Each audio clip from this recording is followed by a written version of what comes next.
Some moments in history don't announce themselves with fanfare. They arrive in the quiet space between a song and silence. The Copa Room at the Sands Hotel blazed with cigarette smoke and champagne bubbles on that sweltering night in 1965, packed wall to wall with high rollers and Hollywood royalty who'd paid top dollar to see Sammy Davis Jr. work his magic. The stage lights painted everything gold, and the air hummed with that electric anticipation only Vegas could deliver. Then, in the middle of his signature number, Sammy's voice caught, not from missed breath, but from something far more unsettling cutting through the applause. Near the left side of the stage, a small wheelchair sat tucked against a pillar, and in it trembled a little girl, no older than 6, her face wet with tears that caught the stage lights like scattered diamonds. 3 drunk men in rumpled tuxedos leaned over her, their mocking laughter cutting through the music like broken glass, their cruel gestures making other patrons shift uncomfortably in their seats. The child's tiny hands gripped the armrests of her wheelchair so tightly her knuckles had gone white, and her whole body seemed to fold inward, desperate to disappear. Sammy's hand lowered slowly, silencing his band mid-note, and 1,200 people held their breath as the greatest entertainer in Las Vegas did. Something nobody expected. The spotlight followed Sammy as he stepped off the stage, his patent leather shoes clicking against the floor in a rhythm that matched every racing heartbeat in that room. He moved through the crowd like Moses through water, and the sea of sequined gowns and tailored suits parted without a word, champagne glasses frozen. Halfway to lipsticked mouths, the drunk men's laughter died in their throats when they saw him coming, their faces draining of color as Sammy's singular eye fixed on them with an intensity that needed no security guards, no bouncers, just the unmistakable weight of a man who'd faced down bigger demons than 3 cowards in rented tuxedos. He knelt beside the wheelchair with such gentle precision that his tuxedo pants touched the cigarette-stained carpet, bringing himself eye-level with the trembling child. Her tears had carved rivers through her carefully applied makeup. Someone had tried to make her feel pretty tonight, and her breathing came in small, wounded gasps. Sammy reached into his pocket, pulled out a monogrammed handkerchief, and dabbed her cheeks with the tenderness of a father, his diamond rings catching light like promises. "Sarah," he whispered, reading the name embroidered on her dress collar. "You know what I see when I look at you." His voice carried that same honeyed warmth that had serenaded presidents, but now it belonged only to her. "I see the most important person in this entire room." Her brown eyes lifted, disbelief and hope colliding in that 6-year-old face, and something shifted, not just in her, but in everyone watching this unrehearsed moment of grace. The memory crashed over him like a wave breaking against his ribs. 1945, 7 years old, crushed metal and shattered glass, his father's screams echoing through a California highway. The doctors had worked through the night, but his left eye was gone, stolen by impact and fate, leaving behind a socket that would become both his wound and his armor. When he finally woke in that sterile white room, the nurses whispered and turned away, their pity more painful than the phantom ache where his eye used to be, their averted gazes teaching him what it meant to be different, damaged, less than whole in a world that demanded perfection. But there was one nurse, Miss Eleanor, a colored woman with hands that smelled like cocoa butter and mercy, who sat beside his bed when her shift ended and refused to look away. She didn't flinch at the bandages, didn't offer empty reassurances or sugar-coated lies, just held his trembling hand and said, "Baby, they can't see your light because they're too busy staring at your darkness." Those words became the foundation he built his empire on, the steel in his spine when white establishments refused him entry through their front doors, the fuel that transformed a one-eyed black boy into a force that made presidents and gangsters alike lean forward when he walked into a room. Miss Eleanor taught him that kindness wasn't weakness, but rebellion, that seeing someone truly, really seeing them, was the most revolutionary act in a world designed to make certain people invisible. Now, kneeling before Sarah, he understood that every standing ovation, every sold-out show, every barrier he'd shattered had led him to this cigarette-stained carpet, to this trembling child who needed exactly what Miss Eleanor had given him. The spotlight operator understood before Sammy even raised his hand, flooding the stage with warmth as he lifted Sarah from her wheelchair with the gentleness of a man handling his own beating heart. Her legs dangled uselessly in their metal braces, but her face blazed with something pharmaceutical science couldn't manufacture, pure, unfiltered joy that transformed her tear-stained cheeks into a canvas of possibility.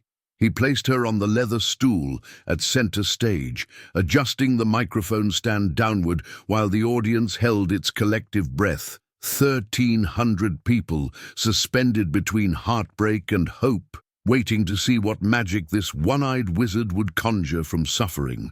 "Ladies and gentlemen," Sammy announced, his voice carrying the weight of every indignity he'd ever swallowed and transmuted into gold. "I've performed for kings and criminals, but tonight I sing for royalty." He snapped his fingers twice, and the orchestra swelled into Mr. Bojangles. But he changed the lyrics on the spot, improvising verses about a little girl braver than any soldier, stronger than any champion. His tap shoes thundered against the stage boards, each strike a declaration of defiance against every force that tried to diminish the beautiful and broken, his body moving with that trademark electricity that made gravity seem negotiable.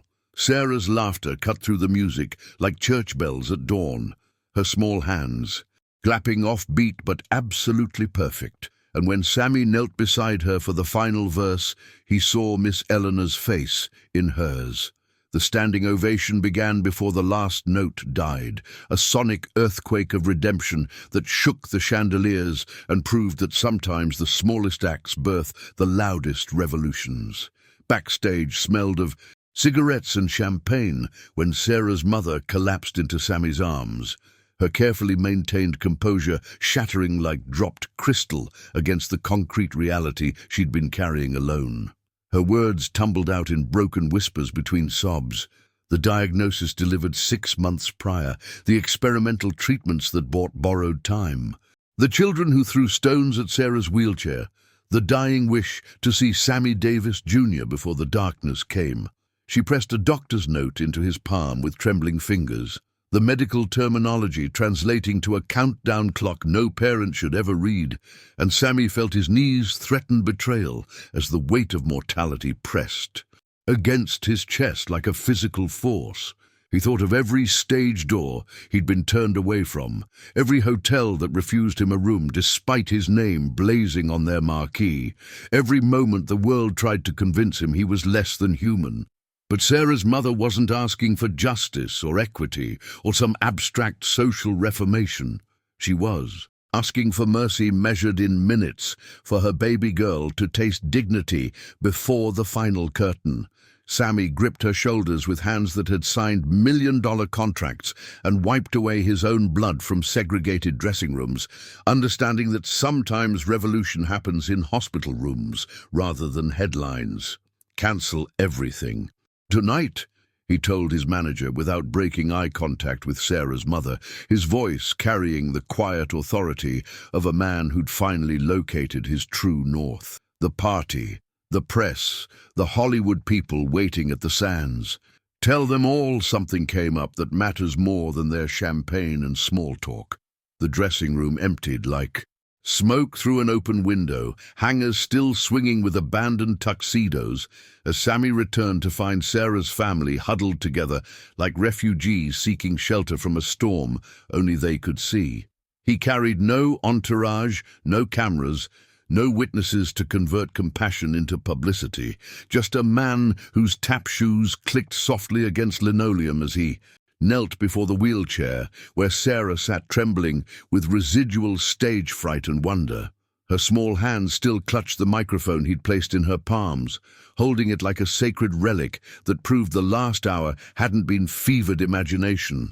And when Sammy gently pried her fingers open to reveal red marks pressed into pale skin, he understood she'd been gripping proof of her own significance.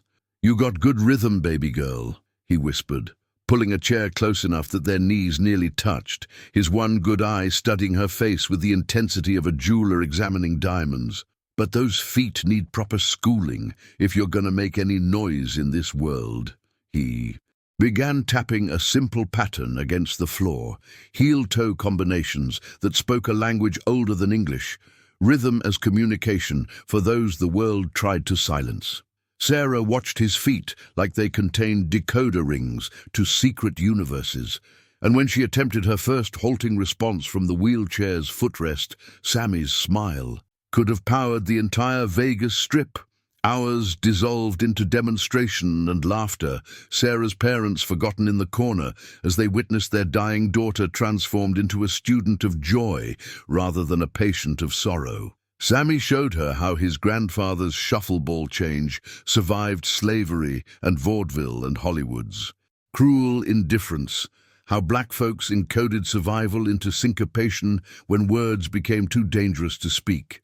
He promised hospital visits the way other men promise business lunches, casually, certainly, as though rearranging his universe for a dying child was the most natural commitment imaginable. When they finally wheeled Sarah toward the exit, near dawn, she was singing one of his songs off-key but luminous, her voice carrying through empty hallways like prophecy.